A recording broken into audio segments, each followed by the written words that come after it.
Mu mpera z'iyindwi twaraye dusozereye amakuru ava mw'ishamba cimeza rya Kibira ku gice c'intara ya Cibitoke, komine Mabayi, zone Butahana, umutumba Gafumbegeti, yemeza ko amatoni arenga 5 y'ibifungurwa bitandukanye bivugwa ko vyoba vyari bigemuriwe abarwanyi bavuga ururimi rw'ikinyarwanda bacumbitse muri iryo shamba zahagaritswe n'abasirikare b'u Burundi bariko barakizura hafi y'ico kibira. Nk'uko bivugwa na bamwe mu bari begereye ico kibanza, ivyo bifungurwa vyari bigemuwe n'abantu 5, bikaba vyari bigizwe n'amatoni 5 y'intete z'ibigori, toni 1 y'umuceri hamwe n'imwe y'ibiharage. Bamwe mu basirikare bahagaritse ivyo bifungurwa bakemeza ko muri iyo komine ya Mabayi hamenyerewe urudandazwa rukorwa na bamwe mu banywanyi b'umugambwe CNDD FDD n'imbonerakure bahererekanya ibidandazwa n'abagwanyi ba FDLR bakunda guhungabanya umutekano w'igihugu c'u Rwanda baturutse mw'ishamba cimeza ry'Ikibira rifatanye n'ishamba rya Nyungwe ku ruhande rw'igihugu c'u Rwanda.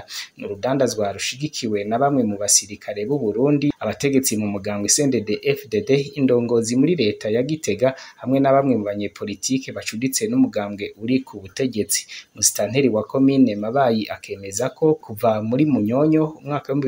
2023 urwo rudandazwa rusa n'urwari rwarahagaritswe, inyuma yaho musitanteri yararongoye iyo komine yakekwa gufasha urwo rudandazwa akuwe mu mabanga yiwe mbere akanapfungwa. Musitanteri yamusubiriye muri ayo mabanga akavuga ko atazihanganira abakora ivyo bikorwa vyo gufashanya n'abo bagizi ba nabi bahungabanya umutekano w'igihugu kibanyi, bakongera bakaza no guhungabanya umutekano w'abanyagihugu arongoye hamwe no mu bice by'u Burundi. Bikavugwa ko amafaranga izo nyeshamba zigura ivyo bifungurwa bayakura mu mabuye y'agaciro bimba mu kibira hamwe nayo bavana mu gihugu ca Republika Iharanira Intwaro Rusangi ya Kongo, ibiheza bikanatungisha bene gukora no gufasha ubwo rudandazwa. Bamwe mu banyagihugu bo muri iyo micungararo bakavuga ko mwa kino gihe ihagarikwa ry'ivyo bifungurwa vyabafitaniye isano n'ibivuga ko hoba hari ukutumvikana hagati mu basirikare, abanyepolitike n'abajejwe intwaro